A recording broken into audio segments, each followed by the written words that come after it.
1 flexion. Then the hip is starting in extension, internal rotation, plantar flexion eversion. Okay? We would need to have our hands in position to resist whatever direction we want to go. Alright? So Vince, we're going to go toes up, foot up, right? Toe extension, dorsiflexion. We're going to start external rotating the hip and come across. Alright? So that's what I would do to teach Vince. So go ahead and pull your toes up and in. There you go. And pull all the way across. Key word, what word am I using? Pull. Pull. This hand has to tell him to go that direction, right? If your hand's on this side, it's incorrect. So it has to be on the medial aspect of his quad. So one more time, toes up and in, and pull across. There we go. So that is what? Diagonal 1. Repeat contraction, yes. Diagonal 1. Diagonal 1 flexion. flexion. So if I want to do extension, we're going to start up here, and it's everything reverse. So my hand has to be resisting the plantar flexion eversion. This hand has to be resisting the hip extension. And what other rotation are we doing? Internal rotation, right. So Vince, what we're going to do is point the toes and foot down and out. And we're going to push all the way down to the table. There we go. Okay. So, we're going to point the foot down and out and push. Come on, push. There we go. Come back up to the top. Foot down and out. There you go. And push all the way down.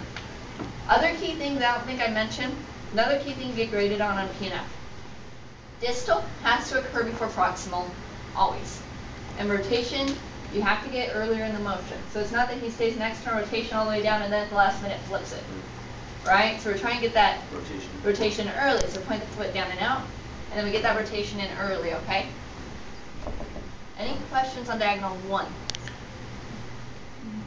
Okay, so if we do diagonal 2, flexion, we have to start in a deduction, right? So we just make sure the other leg's out of the way. Is the hip in internal or external rotation? External. External rotation. Go ahead and send that knee for me, Vince. Okay. So the foot's going to be plantar flex, toes are flex. We're going to be inverted. So we're going to go toes extended, bring the foot up and out. We're going to bring that leg up and across. So this is our pain on the fire hydrant, right? So we're going to go toes up and foot up and out, and then pull that leg across. Good. Push or pull? Push. I said pull. This is truly a push. I'm sorry. Foot, toes and foot up and out, and push. Keep on going. Okay. So that is, yes, diagonal 2 flexion. If we want to go into extension, you can either come across the top, right? Main thing is we have to resist plantar flexion. So you can kind of grip underneath, but for the short people with small arms, right, that's going to be a big stretch. So you can go on top of the foot, just have your hand be on the bottom of their foot. Okay, so I'm not gripping his foot, hands on the bottom. This hand needs to be in the direction I want him to go. Okay. So toes are going to flex, we're going to plantar flex, and we're going to rotate that hip early as we go into extension. Okay, point those toes. And pull, come on, pull all the way down. This one, just be careful you don't kill your buddy, right? So you need to make sure you're moving with your buddy. Okay, point the toes. There we go, leg down and in. One more time. Point those toes and down and in. Oh, wait, plantar flex that foot. You're cheating. Yeah.